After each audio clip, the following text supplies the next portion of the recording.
All right, everyone. Welcome down to yet another episode of Those Nerds You Know. My name is Ethan, I'm Eddie. and we are Those Nerds You Know. Hello again. Yas. And as you can tell from the title, we're here today to talk about Zelda, Breath of the Zelda. Wild. Oh, specifically Breath of the Wild? I thought we were doing Yes. like a whole thing on like the entirety of the Legend of No, Zelda. we'll eventually do that. No, But I'm today, gonna do that. we're here to talk about Breath of the Wild a year later.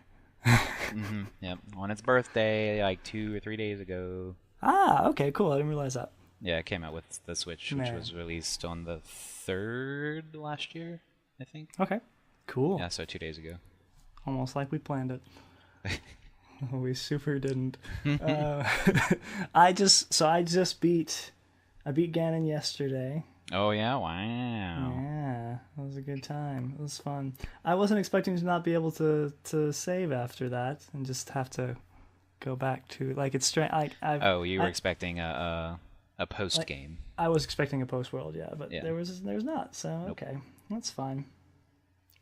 That's like one thing that irks me about games, but it's not enough to make me hate games that I like. Like one of my favorite games.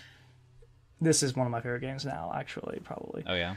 But another one of my favorite games prior to this, Final Fantasy 12, is the same way. Like you can't save once you beat the big bad guy, and everything goes back to normal. Funnily enough, I'm like the opposite. I don't actually like post game very much. But You don't. yeah, it's just like when the credits roll, I'm like, okay, I'm done. You don't like So, post game? Is that Not what you really. mean? No.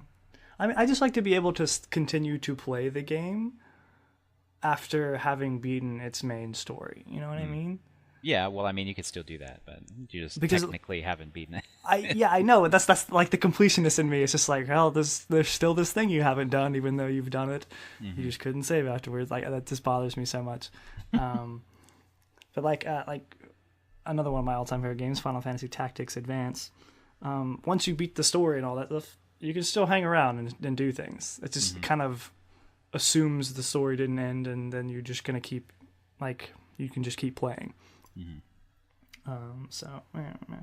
But that's fine. I mean, in some we're off topic already, but in some games, I think it is justified. Like in this game, if once you finish it, technically, once you destroy Ganon, the stronghold on all the guardians that was making them evil and shoot at you is no longer there. And I guess technically Ganon was making the monsters. Yes? No? I don't Yeah. know. Yeah. So technically there'd be nothing to farm anymore. You wouldn't be able to get any materials to sell. You wouldn't have this game wouldn't really be fun anymore. Yeah. Or you could just ignore that. But it's fine. Anyways. So Breath of the Wild is this big immersive sandbox Zelda game which revolutionized it didn't revolutionize anything really. Well, it revolutionized Zelda, I think, as a Yes, whole. accurate. It definitely did. did Yes, that is definitely what it did. Like, If it's it not... revolutionized anything, it was that. And maybe Yeah, it's not unique to its genre, but no, it's definitely unique to The Legend of Zelda. yeah, to its title. Certainly. But I think, this is probably one of the only sandbox like type big world exploration games that I've really played to completion. Or, any Zelda game as well. Look here, I have played at least 3 other Zelda games. I just Did you haven't finish those beaten ones, them. then? No, well, Okay, there you go. That was your stipulation. You said completed. that is true to completion. I think I beat the story in Wind Waker, Oh, really? The but story, as in like the whole game? I don't. Well, isn't there things you can do outside? Like there are smaller things you can do comparable to Breath of the Wild. Like I don't know. I've beaten a lot of that game, but I did it like in short bursts. I never really like just consumed the whole game all in one sitting like I've done with Breath of the Wild. I think you would remember the ending though, because it's one of the more impactful endings in Zelda as a whole. Okay, sure it is. Because I remember like the lines from the ending. Okay. Because it was so crazy. But maybe that's just you. Maybe you just don't remember. Maybe it's fine. I've also right. I haven't beaten a lot of games in my life. You weirdo. I usually get to a point where I either get stuck and then bored, or I just get bored. Like I've beaten Final Fantasy 12. I've beaten a game called Dual Hearts on the PS2, which is marvelous, and I recommend it. Yeah. And I think you've taken a long break from gaming in that Accurate. decade that you said, and back then we didn't really have the internet to help us along very much. That's true. So I'll give you that. Like today we can just go look on the internet and what do you do next? Yeah. And it'll tell you. Definitely. If you get stuck or something. So I'll give you a pass on not having completed Many a lot of games, thank yous. But You're so kind, Eddie. It's gonna be really hard for me to not refer to you by your gamer tag now that I'm looking at your gamer tag. Don't do that. I won't. Gonna search. It's staring at me now because we're using Discord. You only call me that in jest too. I don't know why this is a problem. Jesus. Oh. So, Zelda, Breath of the Wild. I love this game. I assume you do as well. Oh, it's fantastic. It's probably my second favorite Zelda. Yeah. It's good. What's your first favorite Zelda? Majora's Mask is my favorite. That's right. We've had this conversation. We have. Not on the podcast, though. Truth. And we both hope... That's because I've never talked about Zelda on the podcast. But you don't know very much about it. That's accurate. I know his name is Link, not Zelda. And that's... it's more than most. I've listened to other podcasts and have other people talk about like how oftentimes when a Zelda game does really, really well, there's usually a follow-up game that's like similar mechanics but slightly more crazy, which is what Majora's Mask was to Ocarina of Time. Correct. And I really hope we have a Majora's Mask to this. Oh my god, me too. That's what I've tweeted that at least 4 times, like directly to Nintendo. It's like, Breath of Majora's Mask win, please? Yes, yeah. And I kind of have a feeling they might do that because they've never really expanded on Majora as the entity. It's just the Majora's Mask, you know? And like the final boss of Majora's Mask is Majora's Mask, but he also goes into other forms like Majora's Incarnation and Majora's Insanity or something like that. I don't know. Interesting. So he was like a separate villain apart from Ganon, who's the normal villain. Exactly. Gotcha. Ganon was never mentioned in Majora's Mask. Interesting. Yeah. His face was on the moon. But I should probably play that game. You totally should. Well, you should. You should finish Ocarina of Time first. Yeah, I plan to buy the remastered ones on the DS. Yeah. Do it definitely because they're glorious remasters, or retextures, I guess you could say. I think I'm gonna because they don't change anything but the textures.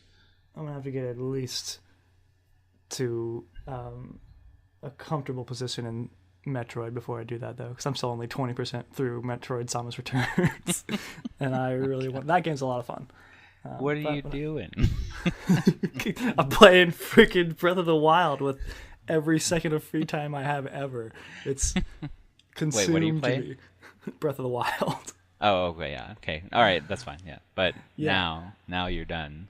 Now I'm done, and I played like 2 hours of freaking Half Genie Hero last night. Which is a ridiculous platformer. I'm really not good at platformers, but I just keep going back to them. It's like I'm gonna go back to Donkey Kong whenever I get a chance, probably this week sometime. Anyways, Breath of the Wild, the latest installment in Zelda. You wake up and you're Link, which is a typical beginning to most Zelda games, right? Yeah. And you've got some type of voice or something guiding you and telling you need to go do this thing and kill Ganon. Yes. Wake up, you son of a gun. Yeah. I think the most... And that is what you're doing. So like you're going to kill Ganon throughout the course of the game. You go through these little trials, which are like really basically the tutorial. Oh yeah, well yeah, they have that in the beginning, but I mean like the shrines is what I'm talking about. Okay. You have these mini dungeons and you go through all of those to collect. What were they called? Forgot already. I played this yesterday. What's the stones you get from them? The orbs. The spirit orbs. I'm like, Yeah, what are you talking about? The spirit orb. You get spirit orbs, and that's how you upgrade your stamina, which is what you use to climb or to make strong attacks or to swim or to glide Or run. Yes. And the heart containers, which is your hit points, which can drain very fast at times. Yeah, gosh. And still, like, if you just get hit really hard by some of the intense enemies, like, you just lose half of your hearts, and you've got 20 of them, and you're like, what's going on? Yeah. Yep. Those things hurt. But yeah, and then you also have the Divine Beasts, which are like bigger dungeons, which are these big mechanical objects who have been taken over by Ganon, who were originally used to fight Ganon, but have been taken over by him. So your goal is to take them back from Ganon, so you can use them to fight him. Correct. Which is cool. Yeah. And that's essentially like those mechanics drive you throughout this thing to explore stuff. And then there's other things hidden, like Korok seeds, which are how many of those are there? 900. Yeah, no thanks. There are 900 Korok seeds with miniature puzzles all throughout the world, which act as an expansion to your inventory spaces. Right. That's the only reason. That's the only function. So. Which is good. I'd like to have a lot of space for weapons because I really like a lot of the weapons in here. Also, they break a lot and very easily. Yes, they do. That's truth. Yes. Gosh. Which is one of the drawbacks that I'll mention later. But cool. I have gripes about it, but it's one of my favorite games. But there are shortcomings that I hope they improve upon in the next game that they have. Other than that, I think that's about it. And you have side quests. There's side quests as well. And then they also have this semi-side quest of finding your memories, because you wake up with no memories like you do. Right. You have to restore your memories to be the knight who has to rescue Zelda from her imprisonment in Ganon's castle, which is Hyrule Castle, of course. Right up. But, yeah. All you have is her voice guiding you to these specific locations until you come to Impa, who is a usual focal point in Zelda games. Cool. I didn't know that, but that's awesome. Yeah. Oh yeah, Impa's been in like a lot of the Zelda games. Neat. She's always been like Zelda's caretaker, quote unquote. She's like her babysitter. Okay, got you. Yeah. So is she the one in Ocarina of Time that teaches her how to be Sheik? Teaches you what? Teaches Zelda how to be Sheik? Yes, gotcha. Pretty much. You see her at first whenever you first learn Zelda's Lullaby, in the royal courtyard when you first learn about Ganon. Gotcha. Or Ganondorf at the time. Okay. And she jumps in and is like, "Hey, I'll take you out." And then you see her taking Zelda away from the castle as it's burning from Ganondorf's attack. Neato. Yeah, and she turns out to be one of the sages in Ocarina of Time. So, yeah. Gotcha. I will see all of this in the coming months when I play that game, and I'll think of you telling me that right now.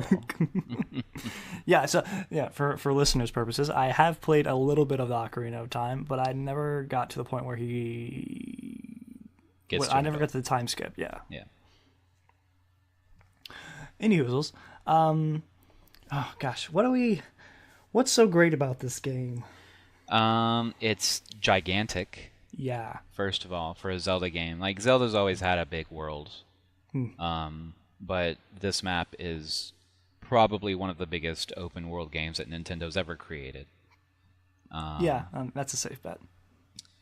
It's you can do anything that you want that you can think of, really, like with objects and things in the game. Enemies will kick bombs back at you if you throw it at them. Like for example. I don't know if I've had that happen to me. I don't really throw a lot of bombs at enemies. Yeah, I didn't use very many bombs either. But that's something that can happen. They can kick it back at you. Although I do like, I like that the enemies like react to stuff like that. Yeah. So like, if you're up on a hill and you drop one of those bomb barrels and it rolls down at them. If some of them notice it, they'll freak out and run away because they know it's gonna explode. Like I love that. It's so fun to me. Did you ever get any of the monster costumes from the guy? Yeah, I did. So I got Lionel, Moblin, Bokoblin, and the chameleon people. Lionel. No. Yeah. The Bokoblins. Lysels, that's what it's called. The Lysels, yeah. Yeah, I got those 4. Does he make any more? Does he make one for the Cyclops people? I don't think so. But it's all of them. Yeah. There's a lot of. I like the way they make you stand differently.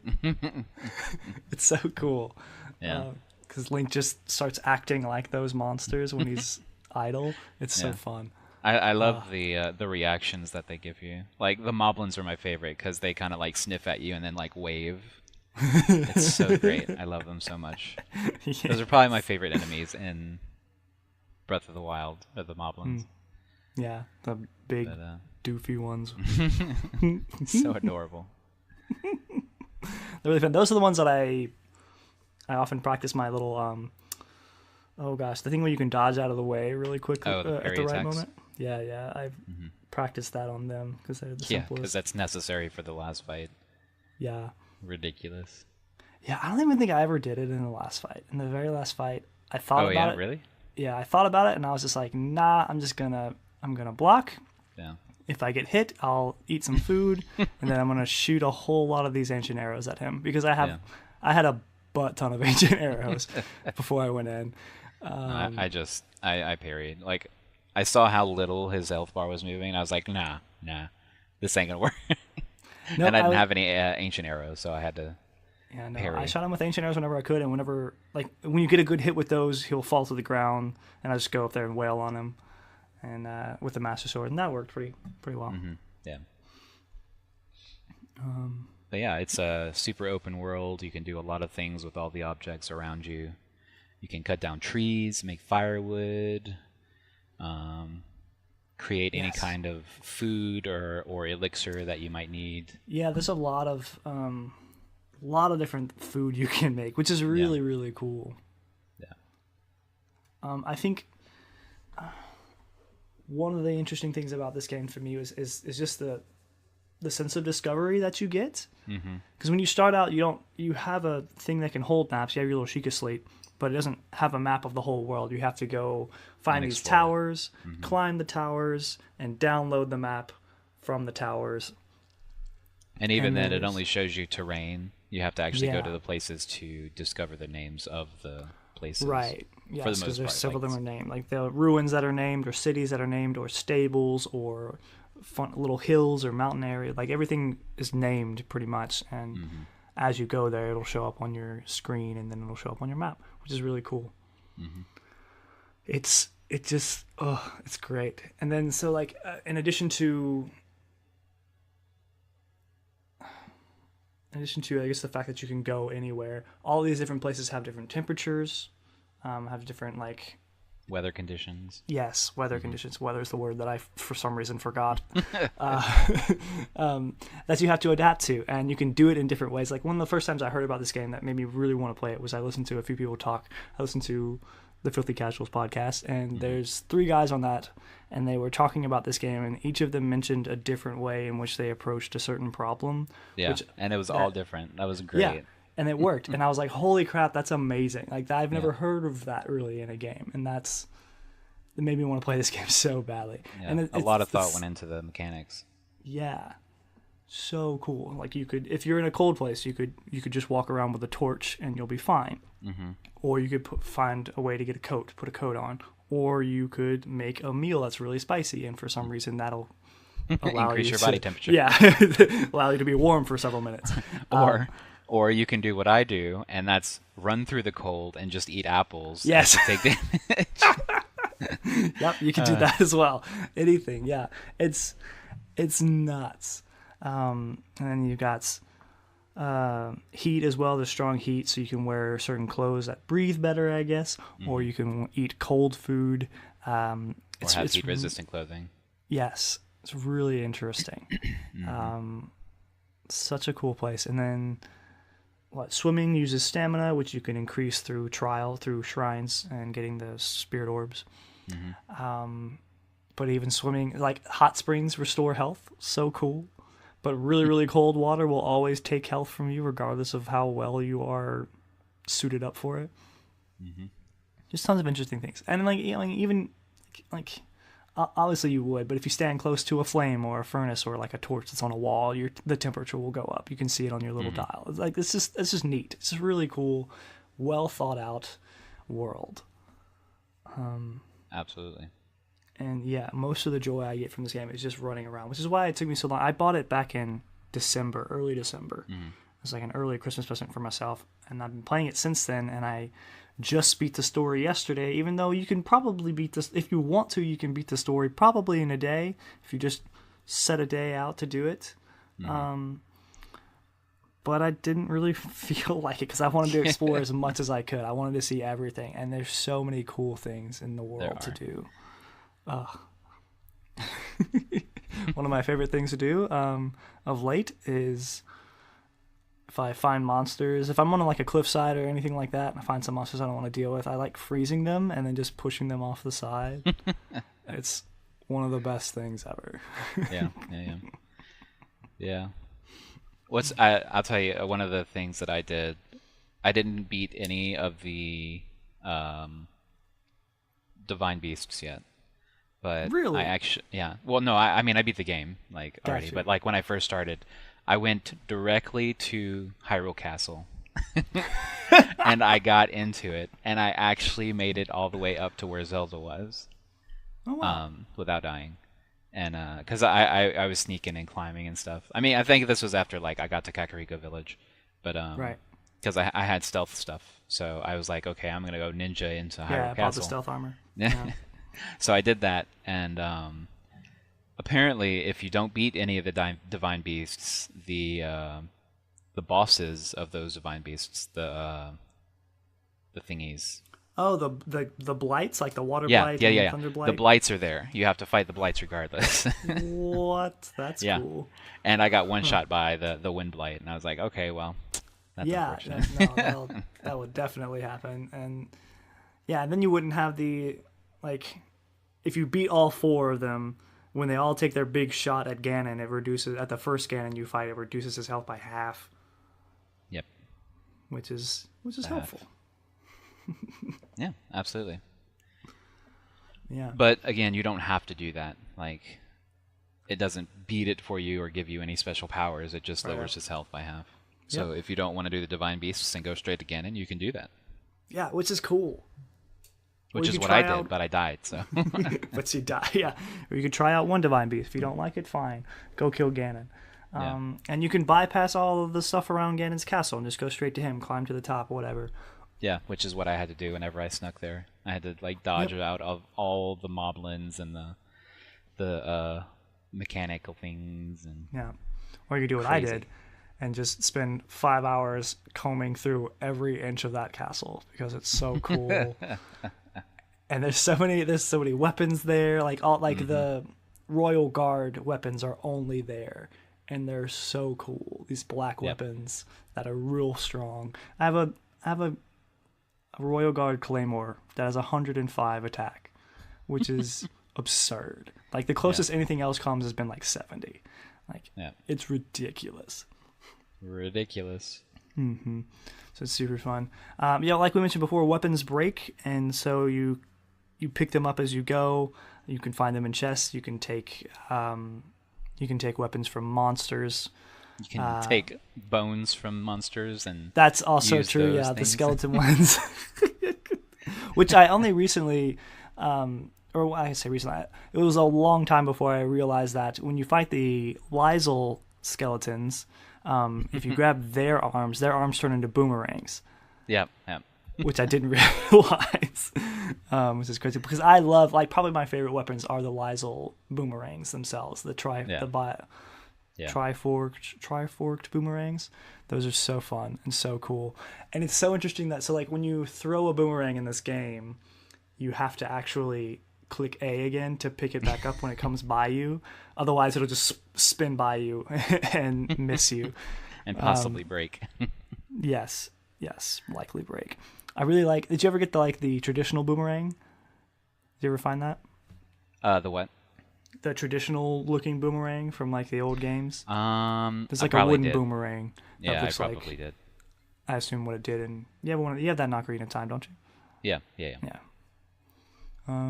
Which you can only use as a kid. Yeah, true. Gotcha. Sure. That was a lot. I also like the really big boomerangs, the giant ones. Those are a good time.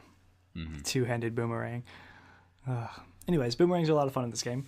I don't necessarily. I think probably my least favorite weapon or melee weapon would be the spears. You think so? Yeah, they're only useful if you want to hit a target that's that likes to stay out of your reach, like the Lysels or the wolves.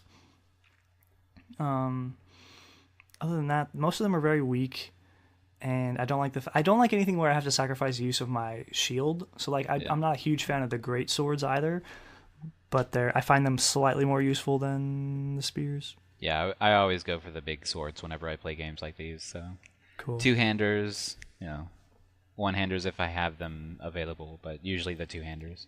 I much prefer the one hand. I really like obviously I like the Master Sword, but it runs on energy, so you can't use it all the time.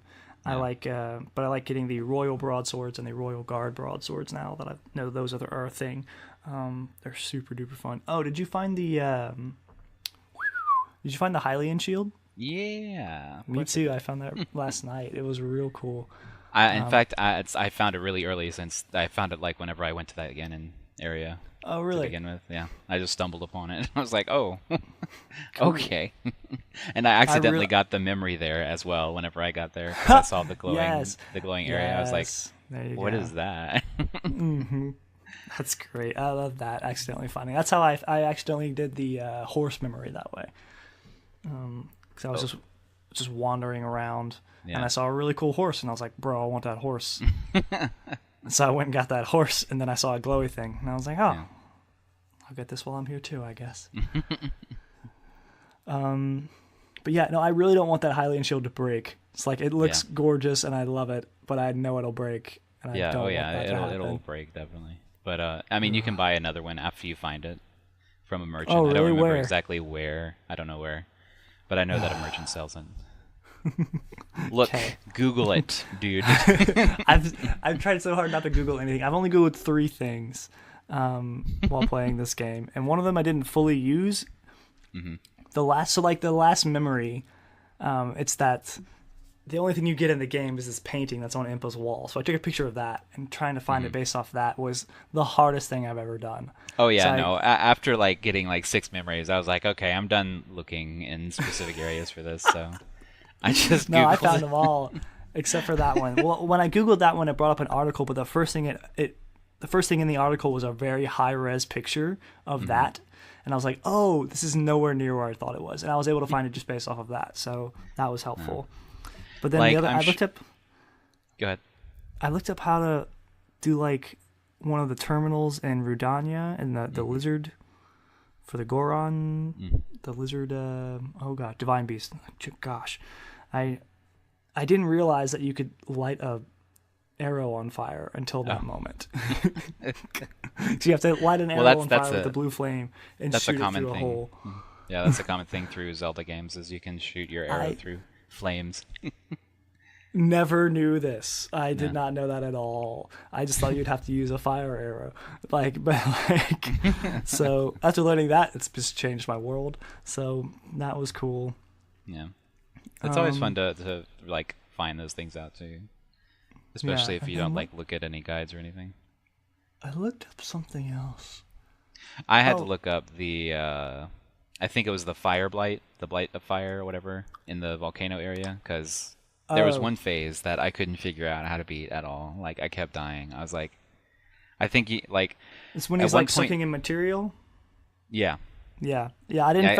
I just kept shooting arrows at him, and it wasn't hurting him. And then Homeboy was like, "You're probably gonna have to try something else." And I was like, "I'm gonna check it. I bet you'd suck up a bomb."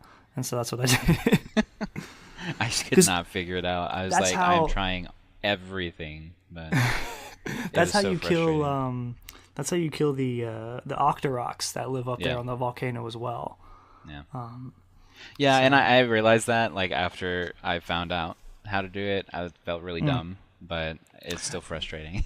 I just told you that I didn't know how to set an arrow on fire, Eddie. So like,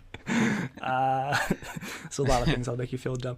And like I looked up last night. I looked up after I beat Ganon, I was looking at my list of unfinished shrine quests because some of them require you to do some crazy nonsense before you can get into the shrine.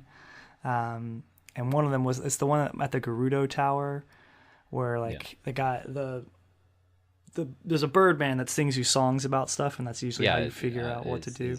It's Cass. And yeah, the one at the Gerudo Tower was like the shadow of the tower has to be in the right spot, and you gotta shoot an arrow into the sky.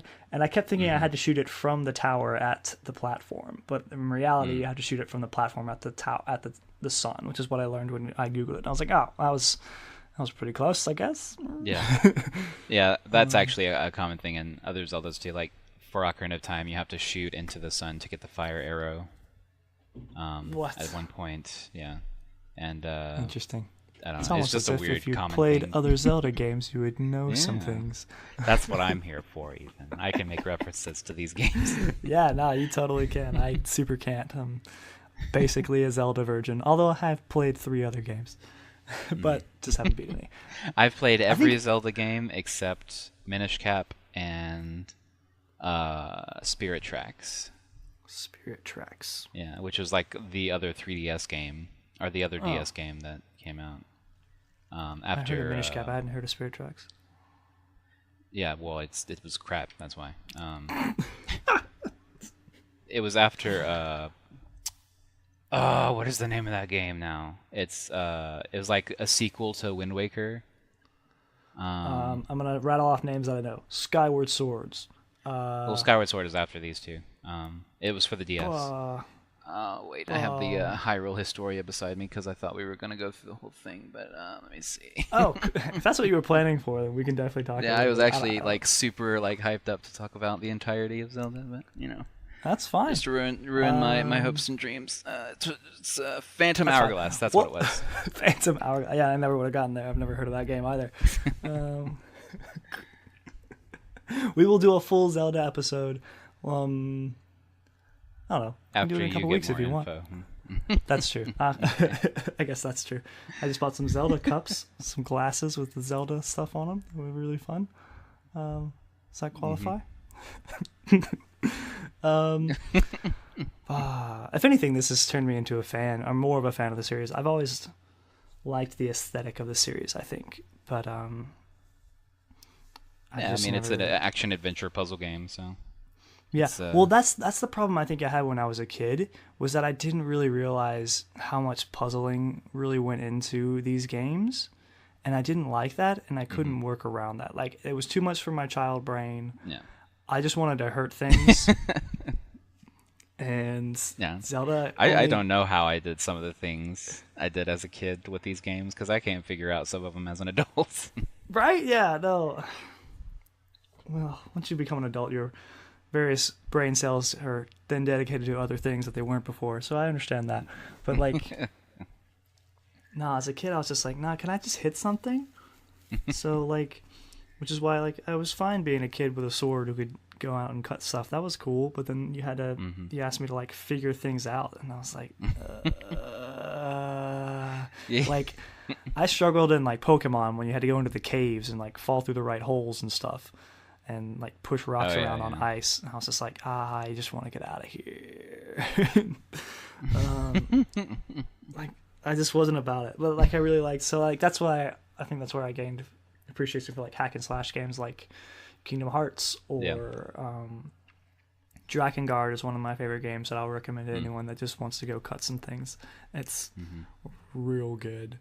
But I think now, like, now that I'm aware that that's the build for Zelda, when I went into this game, I expected that, so it wasn't a surprise when I would go to, like, shrines and things, and I would have to think of stuff. And yeah, it was interesting. It was good.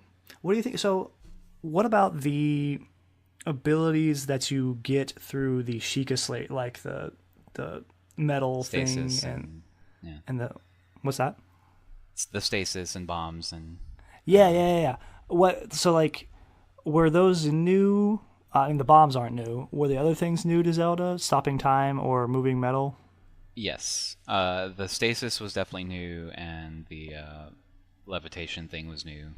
I would even argue that the bombs were new because you always had to buy bombs or get bombs out in the wild. That is true. I do remember that. And One this thing I just remember. it just has a cooldown, and you can have infinite bombs. Yeah, it's great. Sheikah Yeah, it was very good. technology. Very good change. Yeah, I agree. Yeah, I thought that was cool. But it's cool. Did you like the story? I mean, it was all right. It wasn't anything groundbreaking as usual from Nintendo, but Yeah, but pretty status it still quo. got like A scores all over the place. So Yeah, I imagine so. I mean, we got a lot of vocal parts that we never got before. Zelda had a voice. yeah, oh yeah, the voice acting. Link still doesn't have a voice, but that's okay. Yeah, well, he has like yeah, what? Yeah, well, yeah. he's got his yells. Yeah. He could talk if he wants to, but Truly. whatever. What else we got Great Fairies. That was the same, or those are things that we've had in previous games, but do they work similarly in this game that they didn't to the other one, to other games? What am I trying to say? They were definitely large women, but Yep. in the case of just like proportion size, not actually like fat. Right. Which is No, fine. just- I mean, I think they were awesome. But Yeah, no, I thought they were really cool. it's very curvaceous women's. What do they do in other games? Do they give you boosts like they do in this game? They give you different things. They give you like one might increase your magic. They might increase your defenses. So technically, kind of the same, but in Gotcha. different ways. Yeah, Like because in through this your game they clothes just and stuff. in this game they just boost your clothing. What do you think? How did you like the clothing? I love being able to change clothes and have different effects and all that nonsense. And I think they've done that to Yeah. a smaller scale in other games, but never Yeah, to that this extent. scale. Yeah. I liked it. I did. You had each one had its own individual play style. Like I said earlier, there was a stealth one. It increased your stealth. You can sneak up on people and stuff. Yeah. Increased defenses against certain enemies, like the guardians. Gotcha. Yep. There's And then, increased resistance to like speed. electricity and things. And some of them are just decorative and fun. Did you ever get to the secret club in the Gerudo town where you could buy men's clothes? I love that. That was good. Yeah. Yeah, I like the men's Gerudo outfit and I like the glowing skeleton outfit. Yeah, the Real cool. wrestling outfit or whatever. Yeah, he's just like a really crazy Sheikah luchador. But yeah, that was really cool. I enjoyed that a lot. And I think And I there's really probably- liked the Gerudo like area as well. They did like originally in Ocarina of Time, the Gerudos were actually an all-woman people, and Ganondorf was the first Void born in like 1,000 years, which is why he Gotcha. was the king of the Gerudo. And I really like how they did it with Breath of the Wild. It was really good.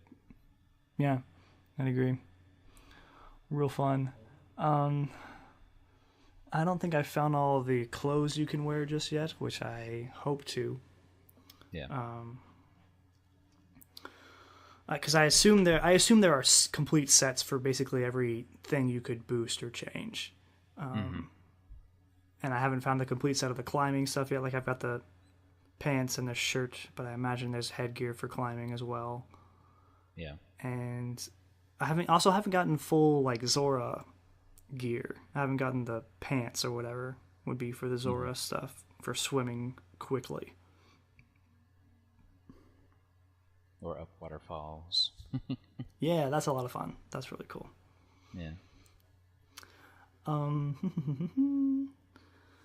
But yeah, also like I think this game is really really bolstered by the fact that it's on the Switch. I mean, you can get it on the Wii U as well, but the fact that I can take this with me anywhere is really really cool. Yeah, absolutely. And it's like a godsend for people who traveled and loved Zelda growing up and stuff. Yes, absolutely. Definitely a good idea by Nintendo. Yeah, it's allowed me a lot more gameplay than I would have had otherwise. Do.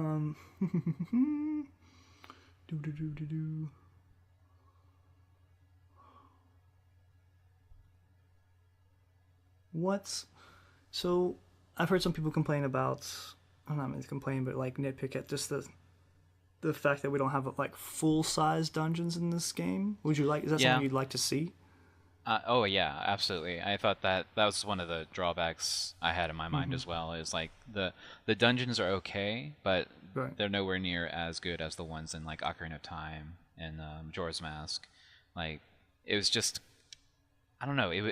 They felt really small, like compared to the rest of the game. Right. It's like it was an afterthought, which is unfortunate. Yeah. But yeah, I would definitely love, and I think there were so many people saying that they'll realize that and actually do it next game. Yeah, that's what I hope for. There were tons of feedback about that. Yeah, and that was one of the major drawbacks. Like everybody has said, like that was like one of the only ones aside from like finding shrines. Like that's basically all you really did to increase stuff. True. Aside from the Great Fairies. Right. But just more, and one of my gripes was that that like there wasn't a lot of story in the Outlands itself. Like not anywhere other than the main story, there wasn't a lot of story. Like for example, one of the biggest complaints I have was in the Gerudo area, the desert area, there are these gigantic statues. Right. And then one of the quests is to find the missing one or the secret one. Right. There's no information on this whatsoever. And you think that such a gigantic memoriam or whatever it is would have more information about it, Yeah. And it's just like stuff like that. They seem almost like a people that have kind of forgotten who they are. Yeah. Not Gerudo specifically, but all of Hylia. Yeah. Because they've definitely forgotten the Sheikah and all of their technology. Like that technology was ancient 100 years ago, when Zelda and all of them were first looking at it. So that is interesting that they're kind of a people that have forgotten who they are, comparable to Link. But yeah, I agree. It would be cooler if we had some more established people that could give us some more backstory to what's going on in the land or the different things that are in it. That would be more interesting, I feel. Yeah, just give us little things to enjoy that aren't shrines. Like little pieces of story would be great, to be honest. Yeah. Like I would love to find out more about the Gerudo and their past, or the Rito,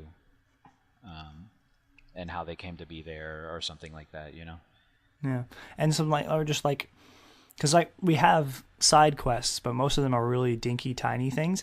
If we could have like maybe a tier to the side quests where some were really big, interesting things that you could discover story through, or maybe had more, and maybe had boss fights or things of that nature, things that could lead to dungeons or other things that weren't necessarily related exactly to the main storyline. Right. Yeah. That would be cool. I agree. But I think these gripes, like Nintendo's listening. Yeah. And I think they'll do really well with the next game that's going to be coming out, like for Zelda. And I know they're going to stick with this formula. So it's going to, like, the next game's going to be even better if they follow the feedback. Definitely. I'm super excited to play another game like this. And I haven't gotten the DLC yet, and I plan to. Because I'd like more stuff to do, even if it is just more shrines or getting a motorcycle or doing these trials of the sword or whatever they are.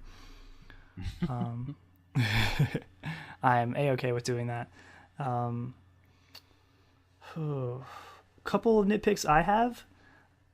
A couple of the abilities you get from the divine beasts, you don't have a lot of control over when to use them.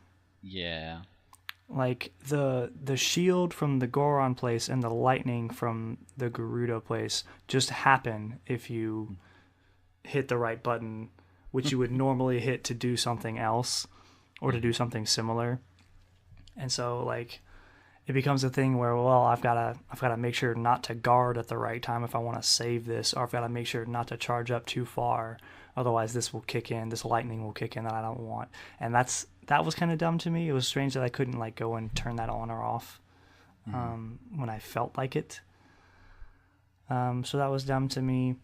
Also, I do a lot of buying and selling goods, and it's strange to me that I can't sell everything in a lump sum. Like I can't just add a lot of things and sell once. Instead, I have to sit here and click how many I'm going to sell, and then hit sell, and then I have to listen to the person do their yippee or woo or yeah, like over and over and over again. And it annoys me so much. I agree completely. And there's so many items too, like and stuff that you don't need. It's I agree with that.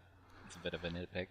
Yes, a nitpick in the menu system. I also wish that there would have been actual crafting, and instead of just the food. Like if I could have made weapons or armor or things, or at least like ways to increase durability of your weapons. Right, yeah, because the only thing you can do for that is go to see the fairies, and they do require materials and money, and technically the ancient lab crafts things for you based off of the ancient technology you bring to it, but that's not like that's very, very limited. Yeah.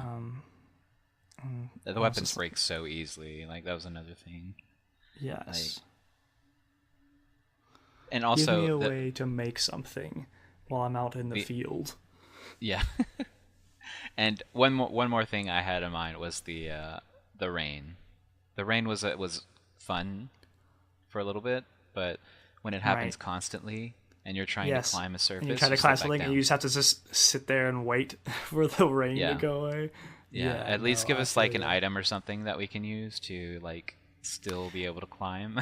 Yeah, like give us some spike shoes boots or something. Yeah, something. Exactly. Because that is strange that they give you so many ways to overcome other things, but not this. You just gotta deal with it. Which is one of the most annoying things in the game. Yes, accurate. You've just gotta continuously jump upward while sliding down a bit, and you'll get a little bit of progress. And make sure you have some endurance potions, because you'll need it. Like, yeah. That is annoying. Yeah. Whew.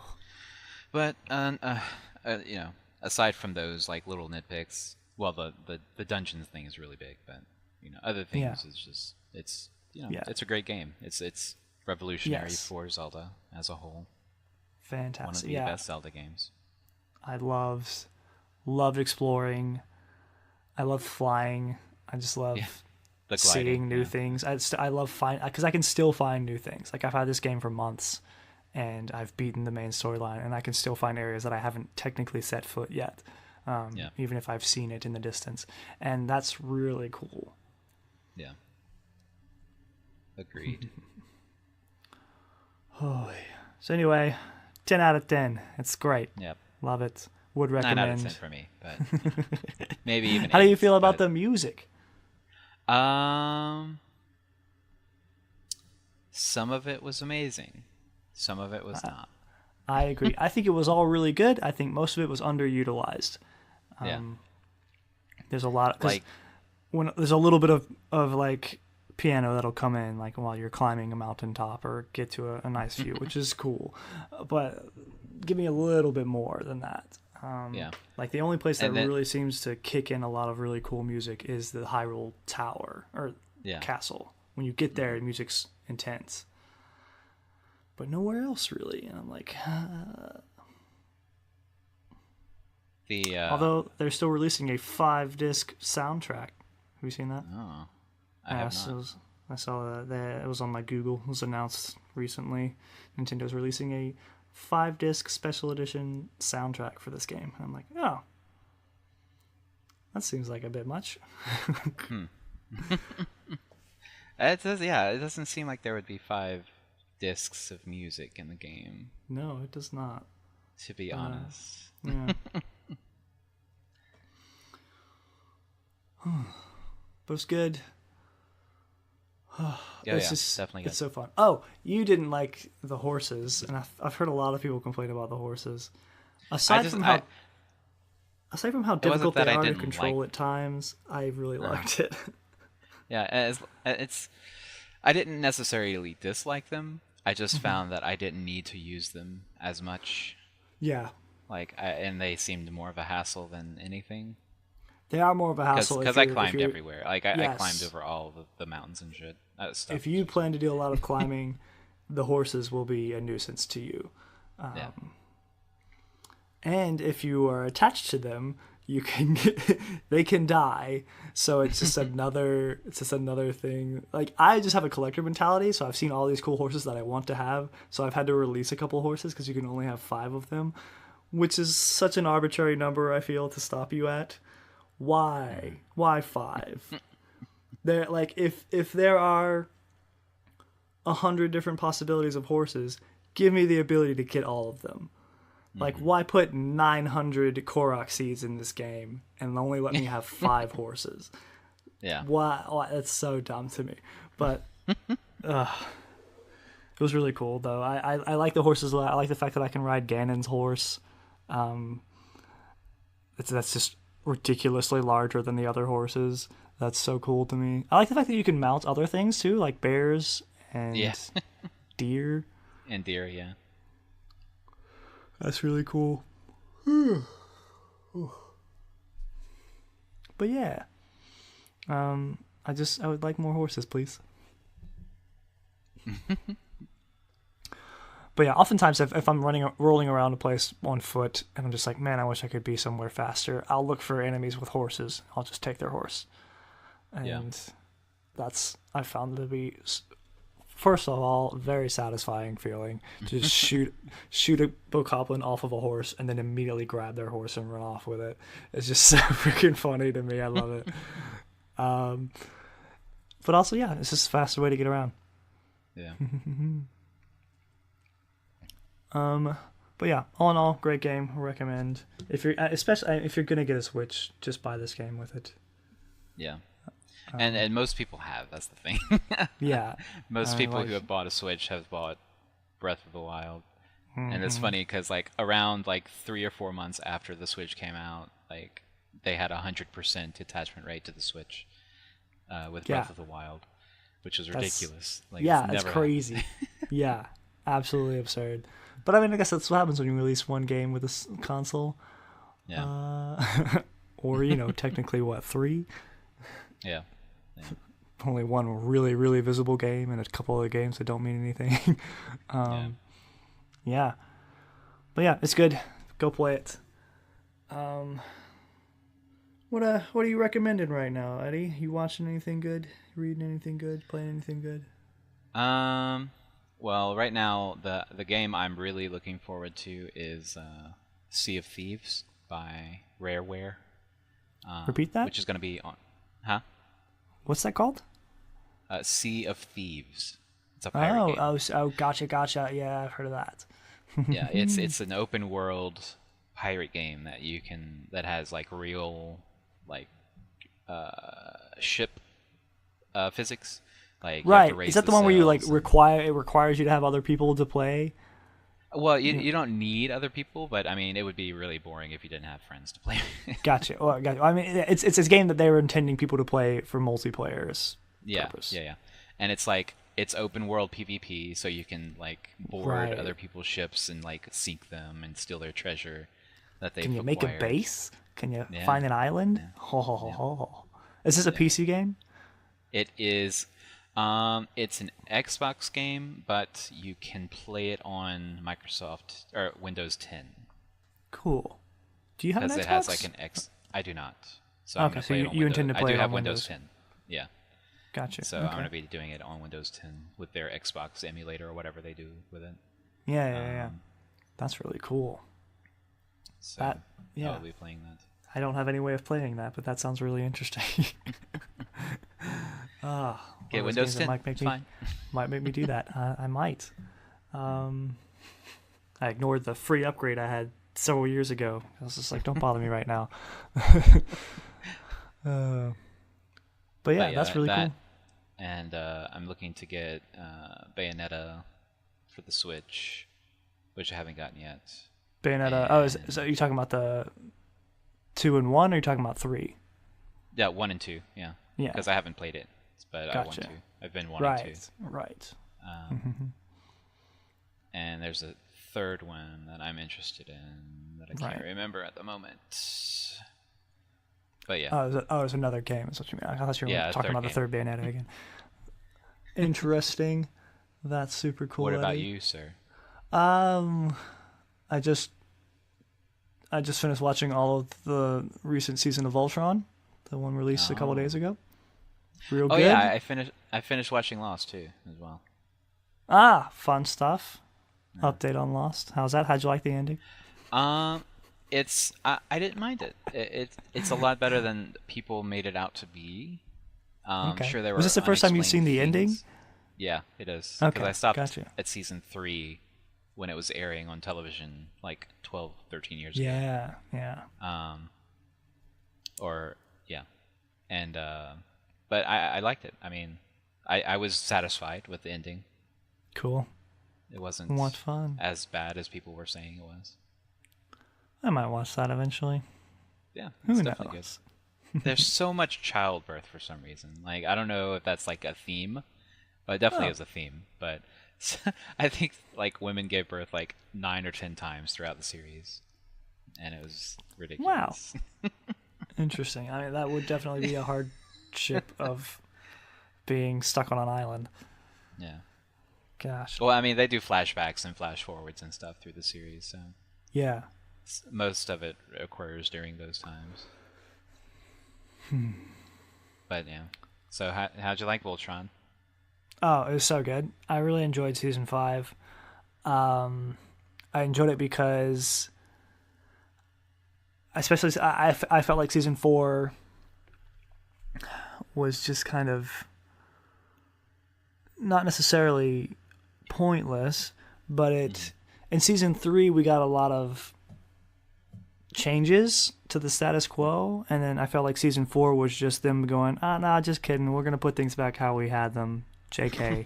Like, I feel like they in season 3 they were like, yeah, we're making hard changes to stuff, and then they just backpedaled in season 4, including they gave us a filler episode in season 4, and I'm like, really? What is this? What are you doing? Wait, they had filler, you said? There's an episode of filler in season 4 that has nothing to do with the rest. It could have been completely skipped. And I was like, why would you do this when you're giving us only 6 episodes at a time? Why would you do this? That's a bit Yeah, weird. Season 4 was very upsetting. You can listen to us talk about it on one of our episodes. But you don't want to because you want to actually watch the show, which I recommend you do. Yeah, but season 5 was really cool. That's good. It was good. A lot of like permanent changes were made, and it's been really interesting to see different new alliances and old alliances falling out. It's super cool. It's really good. I liked it a lot. I was very, very satisfied, and more questions being answered, which has been the theme of a lot of these smaller seasons. Seasons 1 and 2 were really, really cool, really good. It set up a lot of questions, but it also it got us to a point where Voltron was good. They were able to really combat the Galra Empire, and we felt solid in our team. And then the end of season 2 left a big cliffhanger, and then season 3. There was little changes that needed to be made for that cliffhanger in season 2, so season 3 made those changes and presented a lot more changes, and then, like I said, season 4 kind of backpedaled, and I was like, come on, what are you doing? And season 5 has pushed forward yet again, and I was like, yeah, good. Season 5 is real solid, worth watching. I liked it a lot. It's always good to see a redemption of a series really after a horrible time. Yeah. I finished the first season of The Magicians as well. I know I mentioned I've been watching that. Oh yeah, that just got confirmed for a new season soon. Oh, good. That's good. It should. Well, like the end of the first season, if I was watching this on TV, I would have lost my mind. Because it ends on a ridiculous cliffhanger. And I can't imagine having to wait months, because I was just able to click, season 2 on Netflix and just start watching. But if I had had to wait months, I would have been real upset. I was just like, I can't. I'm real bad at week to week like stories like that. I'd much rather have something I can just consume all in one take. Yeah, absolutely. It's like, yeah. Agreed. Thank you, Netflix. Yes, thank you, Netflix. But yeah, Voltron's good. Watch all of it. You specifically, Eddie, and the reader or the listener. They're actually about to stop doing the whole splurge thing, right?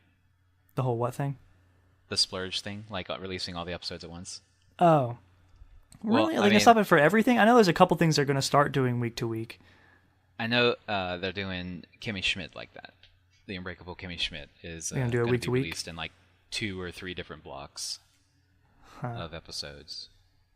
Interesting. We'll see how that goes. People are gonna be mad. Probably, yeah, I would be. I mean, I'm iffy about the way Voltron's doing things, because like the first 2 seasons are both 13 episodes. Season 1 is 11 episodes, but the first episode is 3 episodes put together, so they're both 13 episodes long. But then they started doing mini seasons, so they went from 13 to 7, and then to 6 and 6. And supposedly it's done so they can get it out faster, I guess. I don't know. Yeah, that, and it helps sustain like viewership numbers. Yeah, so you can do it twice a year rather than once, I guess. But yeah, we'll see. I'm fine with it. I'm not super happy about it, but I'm fine with it. You're accepting of it. Yes, I'm accepting it and still watching. And it's good. And as long as the animation quality stays good and improves like it has been, it's really good. It's gotten really, really good. I have a few gripes about this season, especially since they used really, really good animation for some really dumb things in the season 4. Season 4 was just crap, man. It's not. Yeah, season 4, there were a few really good moments in season 4. Really, really good and cool and memorable and fun. But on the whole, the message of it was just like, yeah, I'm sorry, we didn't really mean these changes. I'm just like, come on. Yeah. But 5's getting better. 5 is better and getting the story back on track and better. Anyways, I don't know what else I'm doing right now. Like I mentioned, I've played a bit of Shantae Half Genie Hero. And I'll probably go back to Donkey Kong Country on the Super Nintendo very soon. Because I kind of paused that to play other games like Breath of the Wild and Metroid. And yeah, I think I'm going to pick up Metroid again. One of them will undoubtedly end up being my obsession for the next few weeks. I don't know which one yet, but I will keep you updated. Sounds good. Yeah. That's about it for me. Oy. Same. Which I believe brings us to the end of our good show. But thank you all for listening. We very much appreciate your wonderful ears listening to us mess around and talk about nerdy stuff that we like. We enjoy it. Look forward to a full Zelda episode about all of Zelda. I just wanted to get this Breath of the Wild one done since it's been on my mind so much. And what are we going to do next week? Something. We're not going to do Voltron unless I'm going to do that with someone else because you haven't watched it. And I'm not going to spoil it for you out of your request. But no, there was something else I was thinking about. When does Ready Player One come out? It's this month. But March 27th. Oh, no, I think I know what it is. I think this coming week is freaking Lara Croft, Tomb Raider, the new Tomb Raider. Oh, yeah. I might make you watch that.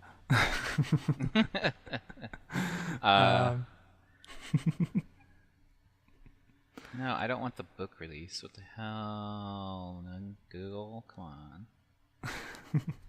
Yeah, we'll see. But as always, you can expect another episode from us next week. Yeah, March you 29th, can. by the way. Oh, That's gotcha. when Ready Player One comes out. Gotcha. Yeah, later on this month. Any hoozles. You can reach Where can the you find pod. us, Ethan? What's that? Where Yeah, can that's you what I find was going us, to say. Ethan? Look, I'm getting there. I know things. You can reach the pod on Twitter. You can tweet us at TNYKPod.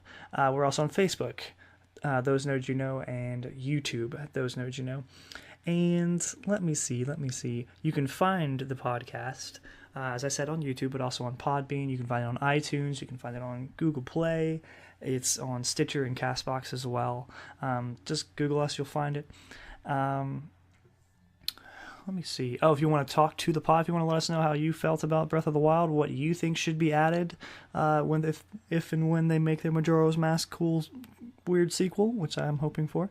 Let us know how you feel about all of that and all of your fun Zelda knowledge. You can talk to us via email at thosenerdsyouknowpod@gmail.com. And then any other ways I've said you can contact us. So let us know those things. Like, comment, and subscribe, please. We love you all. Thank you for listening. My name is Ethan. I'm Eddie. And we are Those Nerds You Know. Bye. Bye.